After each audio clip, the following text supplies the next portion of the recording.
It's October the 12th, and this is Coffee Talk. Get together 7 days a week, chat about what's going on in the world of weather. Hopefully, get your day started off on a brighter note than our sunshine is today. It is a bit of a cloudy start to the day. Rise and shine, my friends. It is Wednesday, middle of the week. And a reminder, if you miss Coffee Talk, we are now also a podcast. You can get us on Apple Podcasts, Spotify, and also on the iHeart Radio app. All right, top two things we're monitoring today. First off, if you haven't stepped out the door yet, our weather pattern is turning wetter. We're going to be discussing showers, even the potential of some thunder showers around. Plus, there's a new kid on the block out in the tropics. We are watching a brand new tropical system. The good news is that this is not going to be a threat to us here in Central Florida. But let me introduce you to Tropical Storm Carl out there in the Southern Gulf. We'll be discussing all of those things this morning. But first, let's just kind of see what's doing outside right now. Here's a live look at our Tower Cam network at just after 8 a.m. This is over in Brevard County and Cocoa looking over toward Port Canaveral. Lots of clouds out there. Yeah, it's exactly what we had expected. A cloudy start on what will be, at times, a wet day. Here's a look at temperatures. The humidity, the mugginess, it's all on the build. 75 degrees in Orlando. It's 73 in Leesburg, 72 degrees in Ocala, and 78 in Daytona Beach. That's a little gross. There's a little bit of misty shower activity around. I had some dropping the kids off at school this morning. I would say that it's so light that it's not really showing up on radar. Our radar is showing some showers off the shoreline, so keep that in mind. I'll lapse this here, and you can kind of see it's hit or miss. There's a little bit of this, a little bit of that. So misty showers this morning, 10% or so coverage. We'll watch those rain chances build through the afternoon and evening, and I will add that a lot of the day is just going to be cloudy, but into the afternoon, evening, overnight, that's when we're going to be watching those showers. But good news is that it will be clearing out by tomorrow afternoon and evening, which is good for Biketoberfest. It's good for UCF football. It's good for Friday night football, certainly. So things are looking better and better and better. But there you go. There's our forecast, at least over the next 12 hours' time. David, good morning to you. Rocky, Rosebud over on YouTube, good morning. Frankie, good morning to you. Kenneth, how are you? Hope you're doing well. Leonard, good morning. Linda, what is the brand of drink you get from Amazon? Premier Protein. It's the cafe latte. It's great. It's great. I have a real coffee and then I have a fake coffee after. Nancy, good morning to you. Hope you're doing well. Millie, David, good morning. Good morning. All is well. All is well. Karen says, my daughter was scheduled for a C-section this morning at 9, but her water broke and she's already off. Wow. Congratulations to you and your family, Karen. That's awesome, awesome stuff. And hey, doing it au naturel just means it was time to go, right? Good stuff. We'll be keeping you in our thoughts. So I'm making the drive today, but it looks like the showers start after I'm on my way home. Frank says, "Yeah." So let's take a look at first the temperatures today, and then we'll get to Futurecast. Right? Here's a look around town. 88 degrees in Orlando, just like yesterday. It's going to be a warm one. 87 in Sanford, 86 today in Ocala, and mid 80s back over to the shoreline. But here's Futurecast, and let's just take hour by hour. Certainly, we see all those clouds this morning. A few showers around lunchtime. But notice around 2, 3 o'clock, we're starting to see more and more shower activity around 4, 5, 6 o'clock. The radar becomes more and more active. And I would go on to say that this flavor of Futurecast, I think, is actually a little underdoing it. This is the beta Futurecast. Let's just kind of look at this a bit, okay? I think that this has a better handle. Light shower activity around town through the early afternoon. And then what we'll notice is into the later afternoon, 5, 6 o'clock, we'll see these pockets of heavier rain. This is, to me, a much more believable scenario. 9 o'clock tonight, still with some rains around.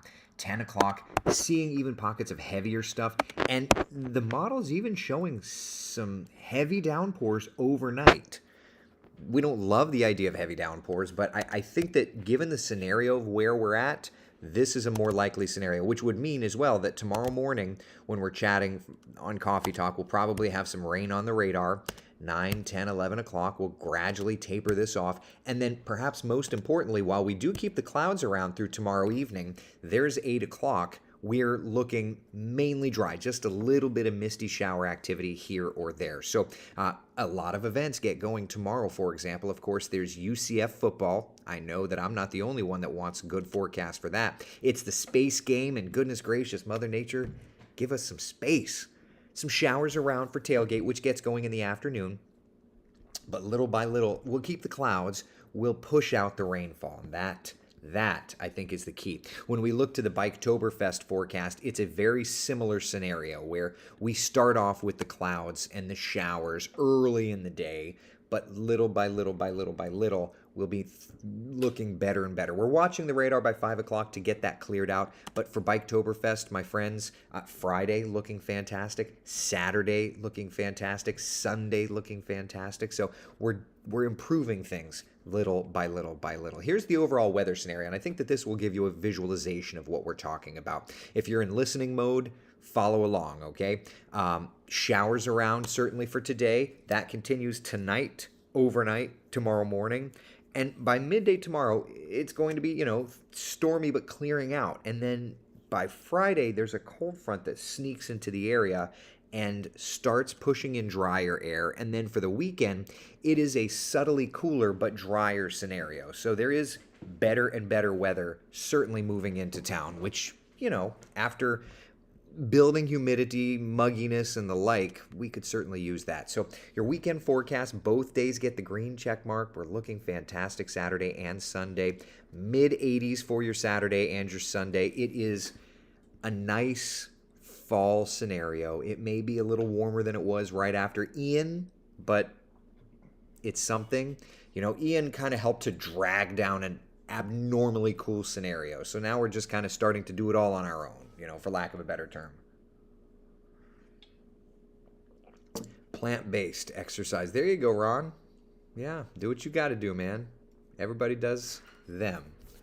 Beverly, good morning to you. My live keeps pausing. Julie on YouTube says, I apologize. I have no dropped frame, so it seems okay on my end here.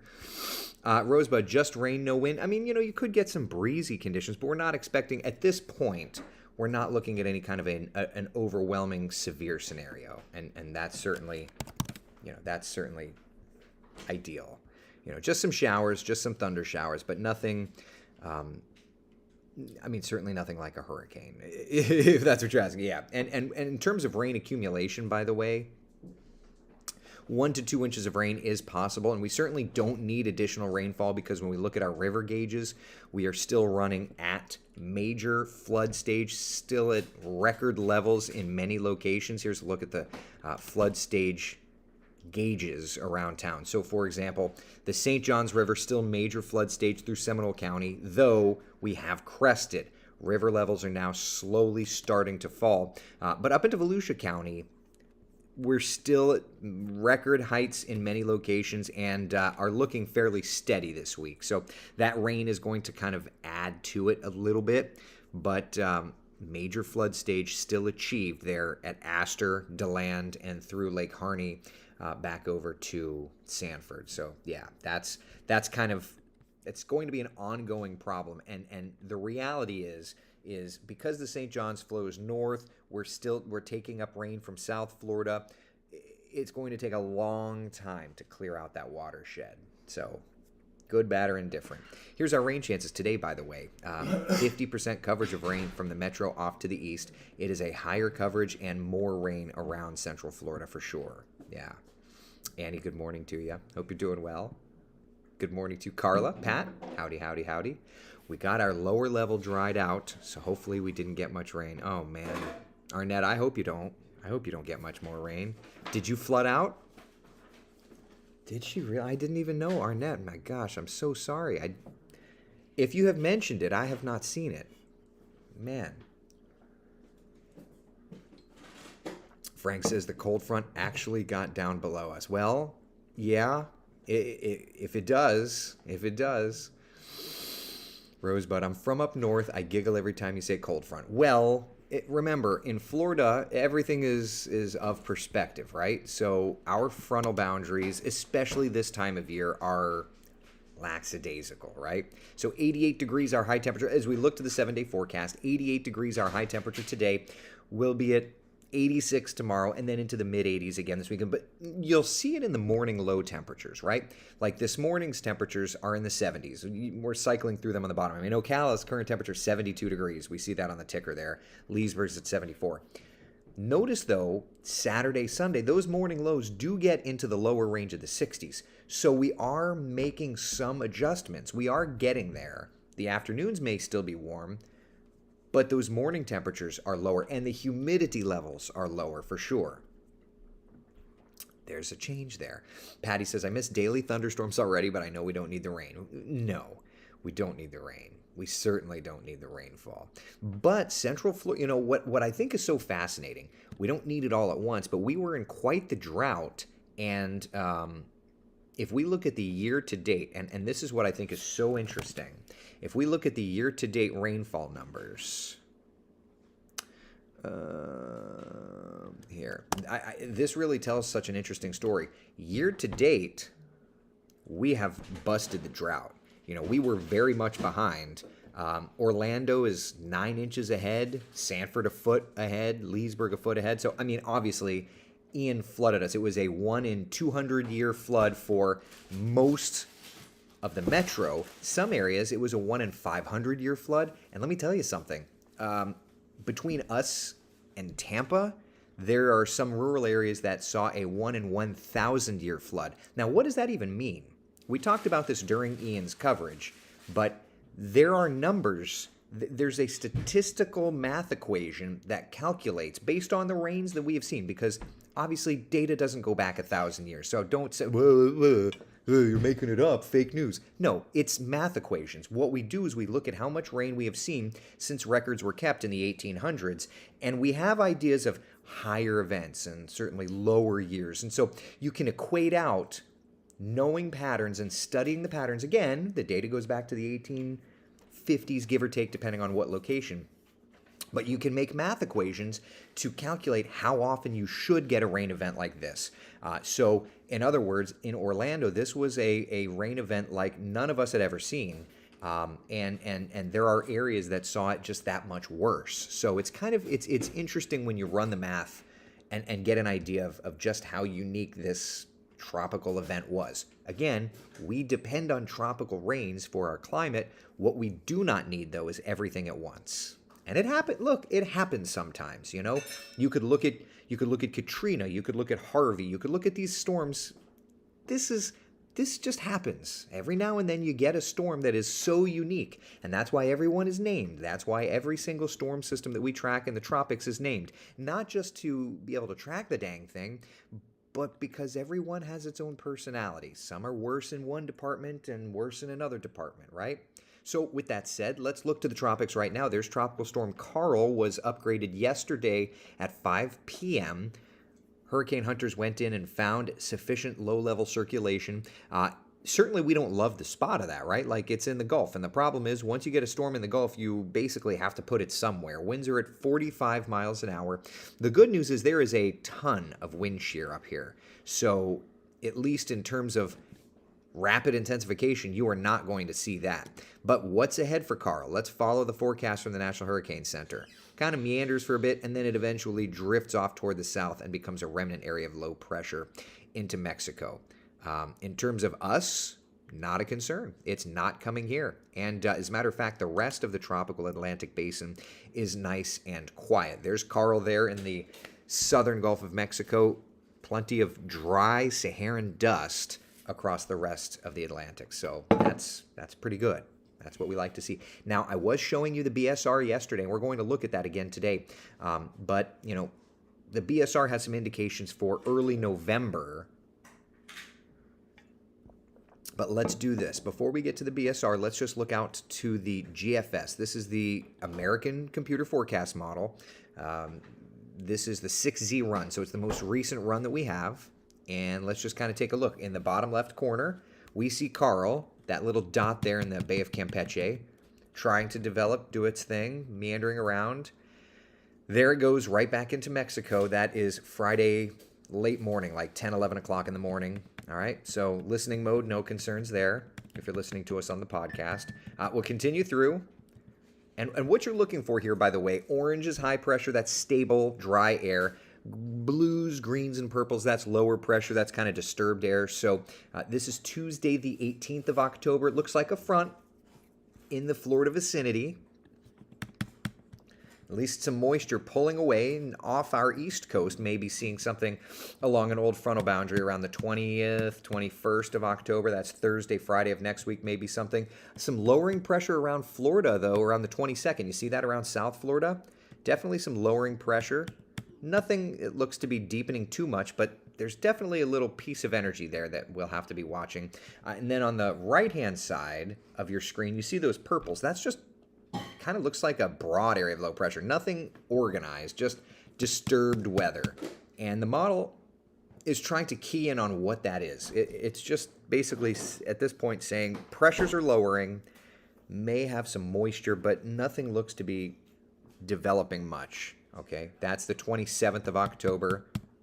Continuing from there, and that's the very end of it. Yeah, so at least for now, it looks like through the 20s, maybe some unorganized low pressure around our area, but certainly something to watch. Now, that said, let's go over to the BSR. Now, what is the BSR? For those that don't know, the BSR is a long-range forecasting technique that we use, especially this time of year. It gives us an idea of what's kind of to come. Think of it, we refer to it as a teleconnection.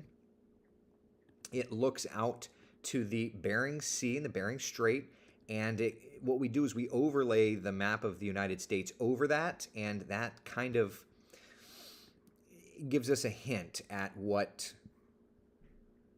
out there, essentially. All right, so let's take a look and see what's doing. Give me a few seconds to get this all set up. Stop, back, let me move this down. Okay, all right, so this is the BSR, and we're just going to go through time. Now, this gives us, again, understand what it's capable of and what it's not. It gives us a glimpse into the future. So there's a front moving through Florida and a storm system developing east of us. That's early next week. That's like the 17th of next week, and that lines up with the GFS, so that's kind of cool. Area of low pressure out east of us, maybe something. There's another front working through our area, not backed by as much energy. Something out east of us for sure, around this is the valid. That's around the 20th, 21st of October. So just as I was saying a couple of moments ago, I think around the 20th, 21st of October, a front will try and do something out east of us. And it's definitely visible there on the right, that 999 low. There's a pretty potent front that moves in. I like that. And then, yeah, there's just unorganized low pressure east of us. Thankfully, it's not like hitting us or anything. That's the key. There's an interesting little scenario. You've got an area of low pressure east of us. This is that's the 28th of October. So you've got something east of us and a frontal boundary kind of kicking it out. So that would be, if that is a tropical feature around the 20s, it will eventually get kicked out and recurve. So that'll be interesting to watch. Nice frontal boundary there. And then that resets. Let's just step forward, just looking. That is quite the front, and that is, what is that? That's the 14. So that's Halloween. If that plays out for Halloween, that would be a nice and cool Halloween for us. How about that? How about them apples? A nice cool Halloween? If that's the weather synopsis for Halloween, and if that plays out, that would be at least, I say cool, at least it wouldn't be boiling hot, right? And then there's that, and then there's the, yeah, fronts through and after Halloween, because that is, yeah, that's November 1st, and that's cool air piling into Central Florida. Could we have a coolish Halloween? I would be so okay with that. I like it. I like it. I like it. Jackie, good morning to you. Hope you're doing well. Let me catch up on some of these comments. Anne-Marie's asking, when does hurricane season end? End of November. So through November, there are still things to track in the tropics. Speaking of which, I wanted to show you what this is it's using the BSR technique, but it's modeling out the GFS. So it gives us a chance to look even further out. And so there you go. That's Halloween. So the GFS is showing what would be cooler air for Halloween. And you can see kind of storm systems east of the peninsula. But I wanted to look beyond that. Right here, you see that little thing there? You see that? What's that?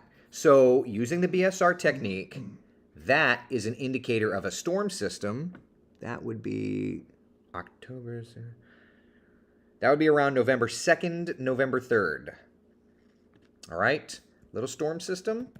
I don't like it, but using the BSR technique, that would be an indicator of perhaps some sort of a storm system coming from the Gulf into Florida around November 2nd, November 3rd. Would it be tropical? Would it not? We don't know. But that's raising my antennae a little bit, okay? Ironically, that's right on. That's a little early for what was the Florester last year, but another Gulf storm system to kind of track in that window, perhaps. And then nice after that, and then look at that. That's a big cold front there. Gotta love to see it. Little Gulf storm system there. That Gulf storm system would be around November 8th. Louisiana type storm system. And then what is that? You see that? A recurving storm system here? Oh. We're now into the point of the LRC cycle where we're logging and we're recycling. And there's a couple little indicators. There's another indicator of a recurving storm system. That I could tell you is that will, if that plays out around November 11th, that would be an indicator for next year's hurricane season for sure. So fun. So yeah, we're logging. We're taking note of everything. We're trying to make sure to give you advance notice. But I would say the first week in November, we're definitely going to have to watch and see what's doing out there. There's some indicators. There's definitely some indicators. Captain Picard after the encounter at Farpoint. Let's see what's out there. Very good reference. Love it. Heather says, I'm totally blind, so always in listening mode. Well, I'm doing my best. Let me know if I'm not doing great at explaining visually. I'm doing my best. We're doing the podcast thing now, so I'm just trying to consciously be more verbally explanatory, but you let me know if I'm doing okay or not. What is the family going to be for Halloween this year? Eric has assigned everyone Star Wars characters, so he's a stormtrooper. I'm Darth Vader. Jeannie's Princess Leia, and Alexander is R2-D2. So we got him a cute little outfit with like an R2-D2 beanie. It's adorable. Yeah. Yeah. A storm system for my birthday, Jennifer says. Yeah. Carolyn says the Florester. It's not the Florester. This is definitely a new cycle. Absolutely a new cycle. Thank God. I was not a fan of last year's cycle. It was weak and annoying. But if we have many bigger events in November and October, it would let me know that more than likely hurricane season would be a bit busier next year, at least at the beginning of it. So, yeah. So much fun. Beverly says, please, not another Florester. Nobody wants a Florester less than our friends in Southwest Florida. That I can promise you. I was talking to Andrew, who, of course, Andrew Ship. His name is Shipatovsky, but because that's difficult, they've had him go by Shipley on TV. Former WESH intern. We talked to him. He's a meteorologist in Fort Myers. But he and I were chatting about this last night, and it's like, come on, no. Tina, thank you very much. I appreciate that. Cece's asking, was Ian the old cycle or the new cycle? Ian was the old cycle. Ian was the last version of the Florester. Ron says, Tampa here. I just found your show. I like the way you use some of your details. Haven't found this perspective before. Well, I appreciate it, Ron. Thank you, man. Appreciate it very much. I know that I may not cover Tampa. I may cover Orlando, but like when it comes to tropical weather, at least we can all dial in together. Sarah's asking, what is the Florester? I put out a long-range hurricane season forecast. I put it out March 1st of every year. And the idea is that the weather is a cycle. and it constantly cycles over and over. It's subtly different, but it cycles. And so the part of the pattern, and every year's different, the part of the pattern that triggered Ian was, we called it the Florester because it was like a nor'easter, but for Florida.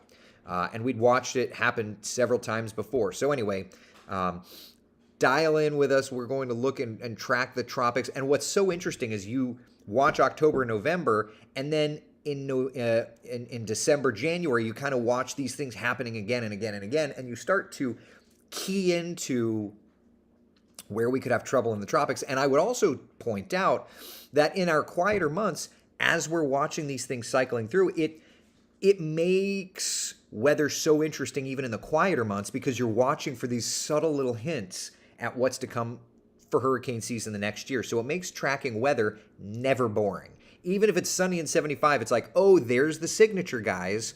And so I like to say that on March the 1st, when we put out our long-range hurricane season forecast, it can't be a surprise to people that watch Coffee Talk constantly because they're tracking it with me, and we're watching these things cycling through over and over again. And, as such, these things are always, I like to say I'm as transparent as I possibly can be. I'm as transparent as I have any brain for it. I'll share any information that I can. Samaj says, appreciate coverage of the tropics. Thank you, bud. Appreciate that. Pat says, didn't you have the Halloween projection on your house last year? Yep, and doing it again this year. Didn't do it the last couple of nights because I'm tired, man. I'm exhausting. I'm exhausting myself out working this shift and that shift and rocket launch and hurricane, and I'm exhausted. So, but I'll probably put it out. Nah, it's raining tonight. I'm not going to put it out tonight. I'll put it out tomorrow. Yeah, I'll put it out tomorrow. Rosebud says, weather was never interesting to me. Then I met you, Eric. Oh, thank you. I try to make it interesting. Well, it is so interesting. And especially when you take into account this cycling weather idea, it makes the quiet season not quiet at all because you're watching for these little hints of things. It's like that meme with all the numbers floating in front. It's kind of what we do, So it's fascinating. Diane says this is fascinating. I think so. I think it's fascinating, and I love sharing it with everybody. So it'll be interesting to see. But I'm taking notes on my LRC. Like I took notes about Carl down there in the Bay of Campeche. So that's gonna be a little feature that I'm watching for, and Julie, watching all these things, right? Watching all these things. These are hints at next year. And just a reminder, March 1st. What day is March 1st? Next year, March 1st falls on a Wednesday. So on Wednesday, March 1st, we will be putting out our 2023 hurricane season forecast. But if you follow us through winter, you'll already have a leg up because you're already going to kind of know the players in it. Now, there's a lot of work I do behind the scenes after Coffee Talk. But yeah, that's kind of what we do. It's a lot of fun. It's a lot of fun to track the nerd weather stuff. Frank says, I'm slow at learning new things, and you make it easier for me to comprehend, so thank you. Well, thank you, Frank. I appreciate it, buddy. And there's no such thing as a silly question. If you've got a weather question, ask it. Believe me, during hurricanes, people ask the same question over and over and over and over again, and I try to be patient, like, what's the weather in Orange City? No. What's the weather in DeLand? No. What's the weather in Osteen? Guys, it's basically going to be the same thing. You're like a mile apart, No such thing as a silly question. Tiffany says, never thought there were patterns you could watch with weather. Well, it's one of those, it's a new theory that's come into the meteorological world. Some people think it's garbage. I've had a pretty decent amount of luck with it. So I've had a pretty decent amount of success with it. So, and it's funny that there's a peer-reviewed paper out on it. And I would love to be a part of a second peer-reviewed paper on it, specific to tropical elements. So if that happens, Gary Lezak, I don't know if you're on. If that happens, I would love to be a part of that. And then we can publish it for all of you guys and gals to read. That would be a lot of fun. Sharon's asking, thunderstorms tonight in Claremont. It's definitely a possibility. Yeah. This afternoon, overnight through tomorrow morning, we've got a window where we could see some heavier downpours. Yeah. John says, do you think the Florista occurs in other places in the world like Utah? We've been a 3-year extreme drought. I would say that if you watch I focus on the LRC for local Central Florida weather and for tropical elements, but it's useful. The guy that came up with it, and we always have Gary on. We're gonna certainly have Gary on again. But Gary Lezak, and he's a goober of a guy. If you're new to Coffee Talk, the long range forecasting, the cycling weather patterns, large part Gary Lezak's work, and he's a goober. I mean, he's a good guy. He's a goober. He's so passionate. It's like infectious. So we'll have Gary on to discuss, but he's in Kansas City. I mean, he uses it to track weather for football games and all that fun stuff. And he's retiring from his TV gig, so we're going to have to throw him a party, a Coffee Talk party. Trish says, I moved here in 2006 and feel like the first 10 years were quiet. Is this my imagination that the past 7 to 8 years have really ramped up in terms of bad weather here? Everything's a cycle, and you moved here after Charlie, Francis, Jean, Wilma, Ivan, 2004, 2005, Trish, were pretty terrible. You got here after the dust had settled. So it kind of goes in waves. Everything's a cycle. You know what I mean? Ken Schubug, so glad to see your name pop up. Good to see you, my friend.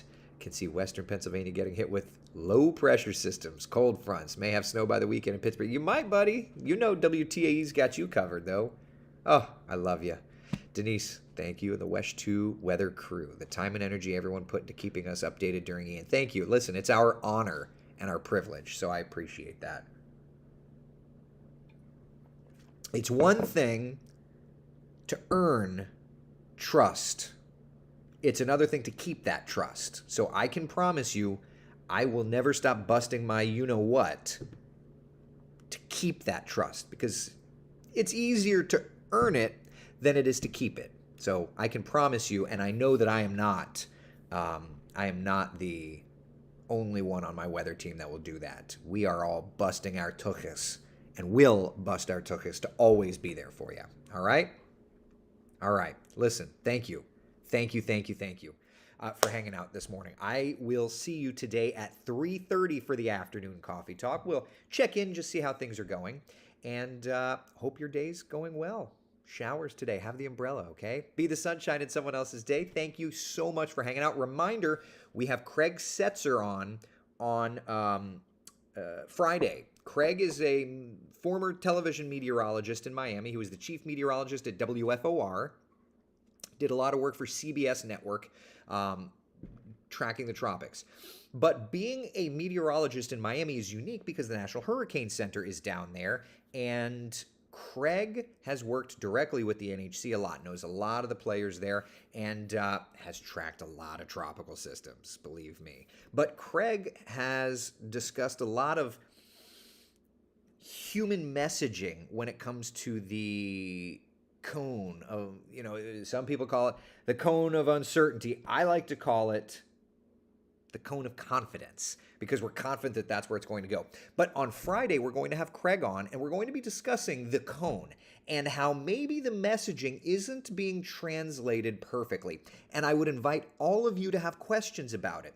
He does not work at the Hurricane Center. He's a former TV Met, though, that is kind of on this, he's an outward voice in messaging tropical weather, and I think that he has great information, and I'd love to hear him talk. I've heard him talk a little. I would love for you to hear him talk, and he certainly, through his and my discussions, has impacted the way that we covered Hurricane Ian, and I hope that it helped us in our messaging. So have questions ready. Friday is going to be a great coffee talk, and I'm going to turn that into a story for WESH 2 News as well, if I can. So anyway, that's that. All right. Be the sunshine in someone else's day. Thank you so very much for hanging out. I will see you guys and gals later on today at 3:30. Craig will be on Craig will be on in that 8 o'clock time frame on Friday. All right.